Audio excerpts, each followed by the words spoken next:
Hi, welcome to Learning Monkey. I am Raghu here. In this class, we will discuss about a triangle pattern. This is completely based on nested loops concept. In our last classes, we did one example and we discussed the execution flow of nested loops. Please watch those classes and come back here. The link for the playlist is provided in the description below. Coming to today's class, so we need to understand how we need the output, and if you want to get this output, how you have to arrange the code. This vision you should have. So slowly with practice you are going to get that vision. So the explanation is completely based on the assumption, based on that in order to get that vision, our explanation will be. So try to understand this example properly. This helps you a lot in understanding many of the examples. See, they are going to give you an n value. N is equal to 5. You have to display like this: 1, 1, 2, 1, 2, 3, 1, 2, 3, 4, 1, 2, 3, 4, 5. If n is equal to 6, you have to display 1, 1, 2, 1, 2, 3, 1, 2, 3, 4, 1, 2, 3, 4, 5, 1, 2, 3, 4, 5, 6. 6 lines you have to display. So this is the output needed. If n is equal to 7, 7 lines. N is equal to 8, 8 lines. This is what we call it as triangle pattern using numbers. So you need to understand here, right? From the first classes onwards, we are keeps on telling you, if you want to execute a code multiple times, we go with loop. See, we need to display numbers 1, 2, 3, 4, 5. We need a loop. Similarly, if you want to display numbers 1, 2, 3, 4, you need a loop. This coding should be repeated for 5 lines. If n is equal to 5, 5 times. If n is equal to 6, 6 times. That's why that loop has to be placed inside the loop. So keep this intuition so that you will understand the code better. See here, for I is equal to 1, I less than or equal to n. N is equal to 5, it is given here. If n is equal to 6, 6 times it is going to execute.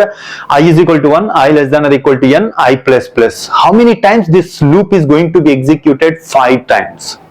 Why this need to be executed 5 times? We need 5 lines.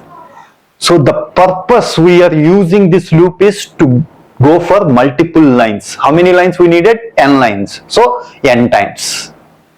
And the loop which we have written inside, why we need this loop? In order to display numbers in the line. If you want to display numbers in the line, we are using this loop. If you have that visualization, why we are using this loop, writing coding is very, very easy. So the inner loop is used to display numbers in a line. The outer loop is used to move for multiple lines. So now try to understand. From the output, you notice that first time we are going to display 1, second time 1, 2, 2 numbers, third time 3 numbers, fourth time 4 numbers, fifth time 5 numbers. So how we are writing this logic in our nested loops? See, it's very, very simple. For I is equal to 1, I less than or equal to n, I plus plus. For I is equal to 1, it went inside. So now this loop is going to display numbers. How many numbers it has to display? In the first line, 1 number. For I is equal to 2, this is going to execute for 2 numbers. It has to display 2 numbers. For I is equal to 3, 3 numbers. So we can use I to stop our jth loop. See, that's why the condition j is equal to 1, j less than or equal to I. If I is equal to 1, jth loop is going to be executed for 1 time. I is equal to 2, this loop is going to be executed for 2 times. I is equal to 3, this loop is going to be executed for 3 times. And it is displaying j. J keeps on increasing. 1, 2, 3. For I is equal to 4, 1, 2, 3, 4. For I is equal to 5, 1, 2, 3, 4, 5. So we are using this I variable inside the jth loop. So you should have that. This point you have to understand how this variable helps inside, how the outer variable can be used inside. This is the direction you have to think so that you will understand the coding better. So for I is equal to 1, it will execute 1 time, it is going to display 1. For I is equal to 2, it will execute 2 times, it will display 1, 2. because j starts from 1, next one is 2. For I is equal to 3, 3 times. I is equal to 4, 4 times. I is equal to 5, 5 times. This is going to execute for 10 times. Each time you come out of this loop, we are giving a new line. In order to move to the next line, we are using this.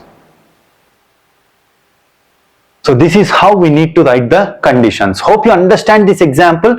If you have any questions regarding the concept, please post your questions in the comment section below. Thanks for watching. If you haven't subscribed to our channel, please subscribe to our channel and press bell icon for the latest updates. Thank you.